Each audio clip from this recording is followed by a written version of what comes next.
The following was recorded in front of a live studio audience at the Studio 21 Podcast Café. This is the United Podcast Network.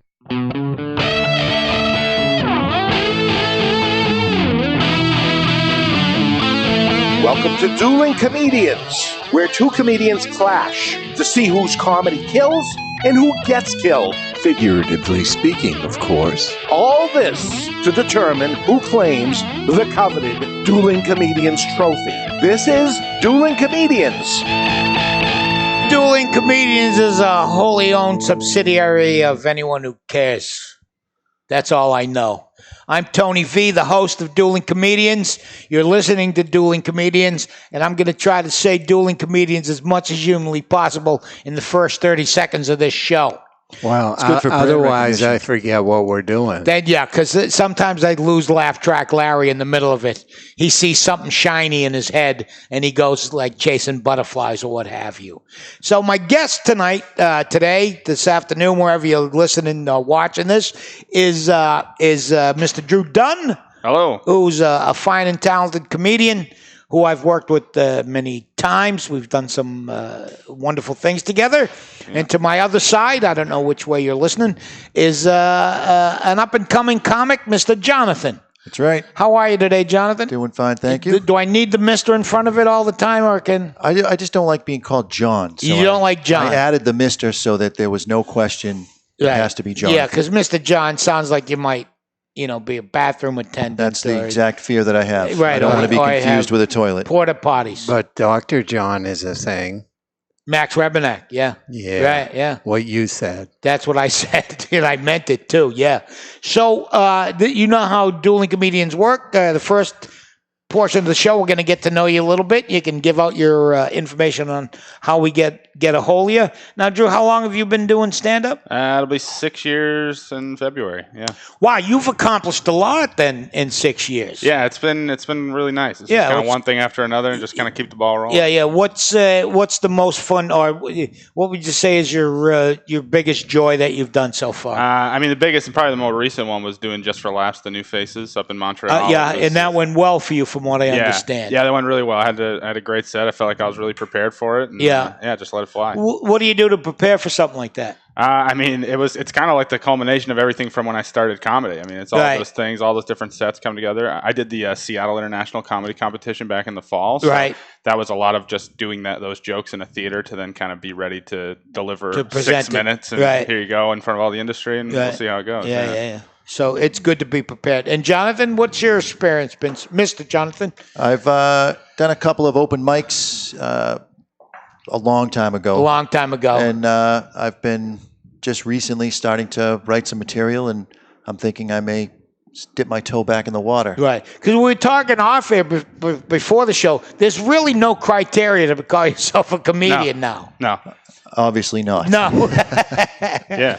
No. So, and that's good and bad. It gives people a chance to get up on stage and see what they can get, but it also encourages people to hang around a lot longer than they should. That's for sure. Well, I think every comic kind of develops their own opinion of what a comedian is, and what when you're those different levels that you kind of when you call yourself. Right. Yeah. When do you call yourself a comedian? When do you feel like a comedian? Right. Yeah. And it usually takes 10 or 15 years. Yeah, I'm barely feeling it. Yeah. I am of the opinion that people's personalities and material are never at the same place. Sure. When you first start. 100%. A lot of people got a lot of personality and no jokes, and then there's a lot of people who do a shitload of selling of very little. Yeah. And then at some point those things meet, and it's really a good experience. It really is about getting your 10,000 hours in and hitting that mastery level, just like anything else. Yeah. And then, but also there's no, you get to do what you get to do. It's an individual pursuit. You know what I mean? So you get out of it what you put into it. For sure. And I think that's the good part of it, is you can do it at any level you want to. If you want to be the guy that just goes and does open mics once a week forever, you can do that. If you want to really try and pursue it as a career, you can do that, and anywhere in between. That's the beauty of it. And that's why anybody can be a comedian. Right. It's an open book. And Mr. Jonathan, what drew you? At what point did you say to yourself, I think I'm funny?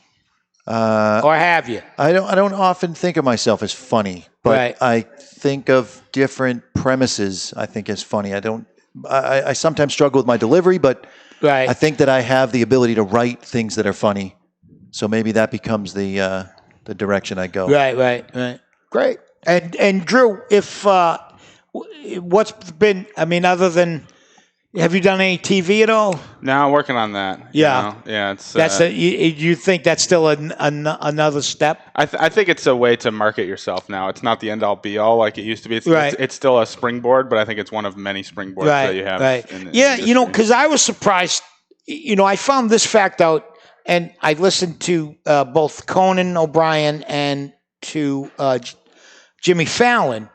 And their numbers on TV aren't necessarily the best anymore, but their views, like the next morning for their monologues on YouTube and other places, are in the millions, 7, 8, 9 million, And it's really, that's the thing that really can catapult you. You don't have to stay up late anymore to catch it. That's the beautiful thing. Yeah. We got DVR, you've got YouTube, it's on our smart devices. Right. Yeah. So you can access all this content on demand, which is great. And the I guess the negative side of that, if there is one, is that there's a lot of people who have their stuff on YouTube or some digital platform, but have nothing else to sell. They've never never put in their 10,000 hours or 1,000 or 3. And then they're filling clubs and they don't have acts. Right. We bump into that a lot. Yeah, we've opened for those guys. Yeah. And I think that's it's a double-edged sword. I mean, it's us trying to get into their realm of creating stuff online, them trying to get into our realm of doing those live performances. Right. I think they could see it that way too. Well, what are all these stand-up comics doing, making videos on YouTube, which, I mean, or whatever. And I think it's both. I think you need to kind of venture into that. And I think some guys do become good performers, but a lot of them, you don't have that time. You don't have that. Right. What was it like at the very beginning? I mean, imagine your third show ever, you're doing a headlining weekend at a club. That's absolutely insane. Yeah, you're not hey ready. Tony. Yes, Larry. Do you have to have a podcast to be a comedian? Because they all seem to have them. They give them out now. Yeah. Really? You say you're a comedian, and then the podcast people show up at your house and they give you a podcast. That's how this happened. Don't you recall? No, but I'll take your word for it. Yeah. Why would I don't lie to you? No, and why would you start a podcast unless somebody told you to? You could. Yeah. Yeah. Now, and I mean, it's. I think anyone can have a podcast if you have a microphone and an exorbitant amount of time to waste. Yeah. I waste a lot of time doing podcasts that do absolutely nothing for me. Hey. I'm really got to be in love with the sound of my own voice. That's all I can figure. Now, we did something together a few years back that was very cool. We went to Nebraska together. The Great American Comedy Festival, which is in Norfolk, Nebraska, which happens to be the home of Johnny boyhood Carson, home of Johnny Carson, and that was a hoot. That was great. Yeah. They. We went on they brought us out to a cornfield. A cornfield, so we. I thought we'd see like how hard the farmers are working. It's like, the whole thing runs off my phone. It's an app. Here's the sprinklers. Here's they turned the sprinklers on, right? And the thing I took away from it was, we're in Nebraska, which is like one of the flattest places in the world. And there's nothing around. Like from the airport in Omaha to Norfolk, you go through 4 towns, but you never know they were towns. Right. They had a subway and not the train, the sandwich shop, and the guy goes, "Oh, there's another town." And that's the only way you could tell. And we got there, and these people are so nice. Oh, insanely nice. And they treated us like we were a special needs camp. You know what I mean? Well they had activities for us every hour. They wouldn't let us split up. Yeah. We'll take them bowling. Yeah. They seem to like bowling. Yeah, you always had a wrangler with you. You had a wrangler. You had a sponsor. They didn't want us roaming around. You could get lost out there. You could get lost in the cornfield. Yeah. Right. I was there one year, and it was late at night, and comedians are hanging out doing what they do at the hotel. And the guy goes, I won't out him, but he goes, I wonder if there's a strip club around here. And we look, and the closest one was 125 miles away. And he was actually thinking about making the trek. I go, you. A long drive. That's a long drive to get frustrated. To look, not touch. Right. Just go Google it. Right, you know? right. That's what the internet's for now, right? Yeah, settle down. Yeah, but it was great. So quickly, while the music's playing, how do we get a hold of you? I've got a website, MrJonathanIsMyDJ.com. All right. There and find me. And DrewDunnComedy.com and at Drew Dunn Comedy on all social media. Beautiful. After this music and the ads, we'll be back.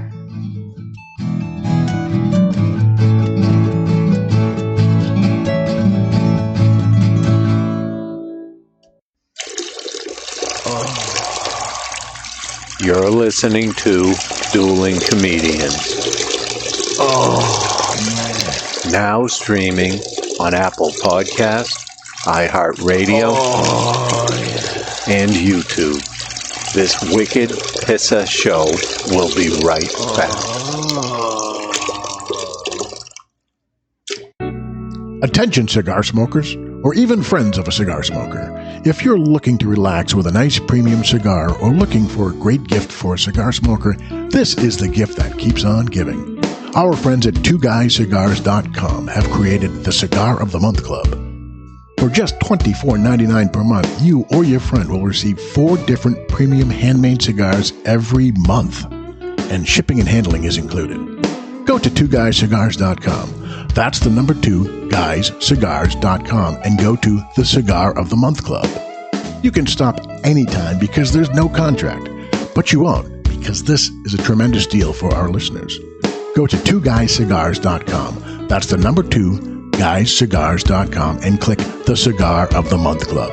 At the same time, if you want to learn about the cigars you receive each month, you can smoke along with them on their own podcast called The Cigar Authority. Sit back, relax, and enjoy a nice premium cigar from our friends at twoguyscigars.com.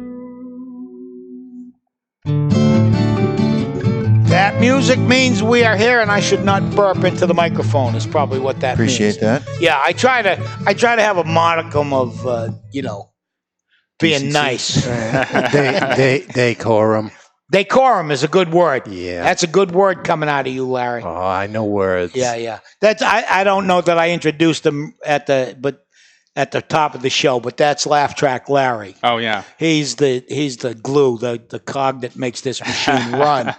Yeah, and without him, there's nothing. I listen to the show often. Yeah. And I have seen Larry more excited than this, but maybe only once or twice. Only once or twice. I can tell when he's excited on the show. We're deep into the first round of the championship, and it's been exciting. It's like it's a nail biter. The excitement is building for sure. Yeah. Now, Mr. Jonathan, when you're doing your DJ work, right? Do you incorporate some of your humor into that? That is the place where I think I'm the funniest. That's where you shine. Reacting to what's happening versus necessarily having going up material. With something prepared. Right. All right.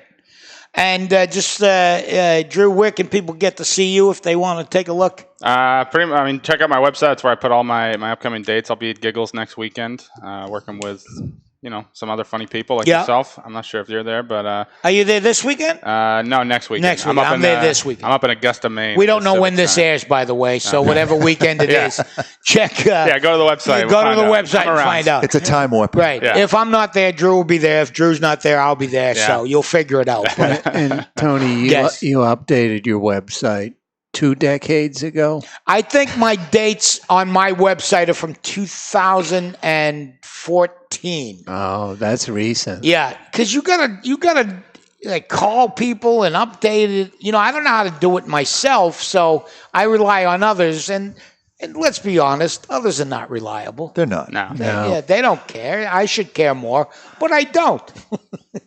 You really have to manage it yourself. Yeah, you do. Nobody listen, and just in general.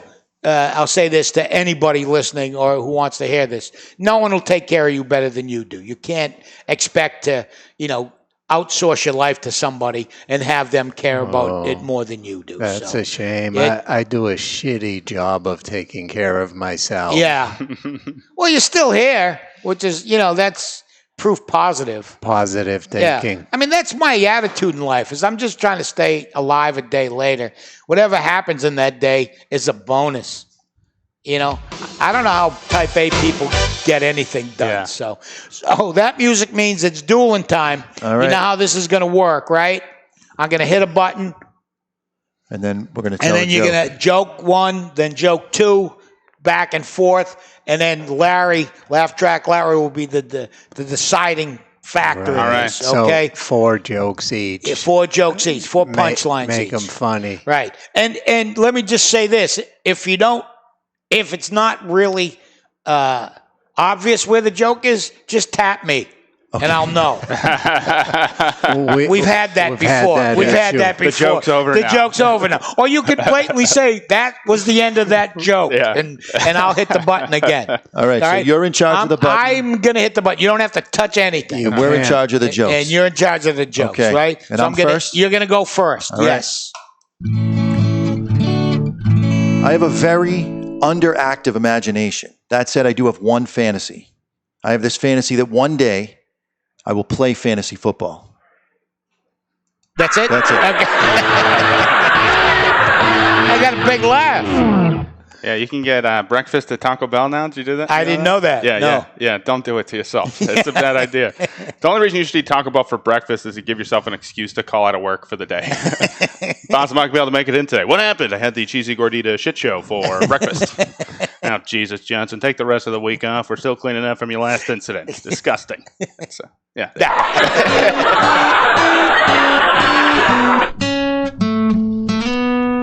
You guys may know this. It's considered rude to show up to a party without something to share. You always bring something for the host or whatever. Does that include swinger parties?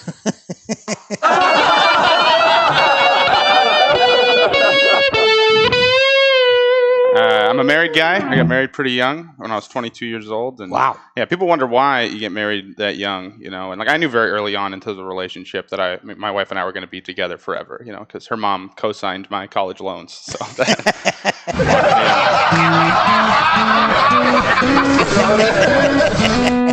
So I do have one other thing that has to do with my imagination. Yeah. I have an imaginary friend with benefits. The friendship is completely made up, but all the benefits fit neatly in the palm of my hand. That was a little bit of a dick joke. A little bit. Yeah, a little bit. That was a little bit of a dick joke. You got one? Yeah, I got one. All right, good. Oh, a dick joke specifically? No, no. Oh, okay. Well, we'll save the dick jokes for the later rounds. All right, there'll be a... I was. You see examples of love all the time. You know, I was at Dunkin' Donuts. I saw this old couple. They were having their coffee like they probably had for years and years. I'm like, wow, that's amazing. You know, like to love somebody for that long. Before I can even paint the picture of their perfect life, all I hear is the woman say, you know, you're such a cocksucker. And the guy snaps right back, oh, yeah, what do you know about sucking cock? Ask your brother.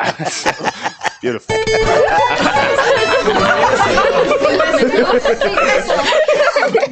Oh, that was a long one. Yeah. If you shake it, speaking of dick jokes, if you shake it more than twice, you're playing with it. We've all heard that. We know that saying, yes. It gets awkward when the dude next to you says, I think you can stop now. It's completely dry. But don't worry, I got his number.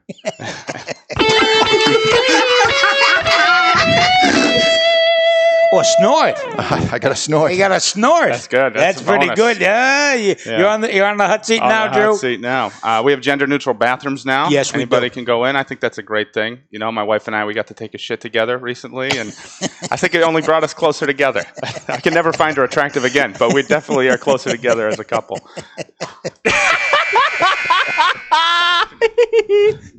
That's a tough one. Oh, he giggled. I was just. Oh, you were doing an impression of the person. Yeah. Yeah, it wasn't genuine. Right. I understand. Okay. I think I got a smirk out of him now. Yeah, Does that count? Is that like a standard ovation? If his lips part, you have knocked him out of his seat. At his age, though, it also could be gas. You don't know. You don't know what the smile is. Making fun of Laugh Track Larry is never a good thing, Mr. Johnson. It's not the route to victory. Not the route to victory at all. You could have been at the top of his, and that statement could have been the thing that makes him go hooey. Well, no, I could forgive that. Oh, you could? I could. You're very, you're in a great mood. I don't know. Is it a tough one, Larry? The music means he's made a decision. Right. This is good. This is great. Well, I gave this considerable thought. Yeah, you took a long time with this one. You mulled it over. I'm a faster thinker than talker. Yeah, let's hope so. My brain is like a computer. Yeah, I'm sure it's catching up. Like the CPU part. I have no idea what you're talking about. All right, try not to run out of RAM while you're giving us the decision. What is CPU? Is that when someone stops breathing? That's your central processing unit. Oh, okay. It's not mouth to mouth has nothing to do with it, or that's CPR. Tony. Okay. All right. It starts out the same and then it goes off the rails. There was really one joke that determined the winner. Yeah, I know which one it was. You do? Yeah. I just love jokes about old people and oral sex. Therefore, the winner is Drew. Nice job, Drew. Right. Congratulations. Appreciate it. Mr. Jonathan, you did a hell of a job there. Thank you. Well, nice job. Thanks. Thank you, Mr. Jonathan. Thanks for coming by, both of you. Quickly tell people how they get a hold of you. You can reach me at MrJonathanIsMyDJ.com. Yeah, and I'm DrewDunnComedy.com, at DrewDunnComedy on all social media. And I am Tony V, comic at wherever platform you are. And we are at the Studio 21 Podcast Café Network. How's that? And you can find us anywhere. So keep listening. We'll keep doing this as long as no one can find the upstairs of a cigar store in Salem, New Hampshire.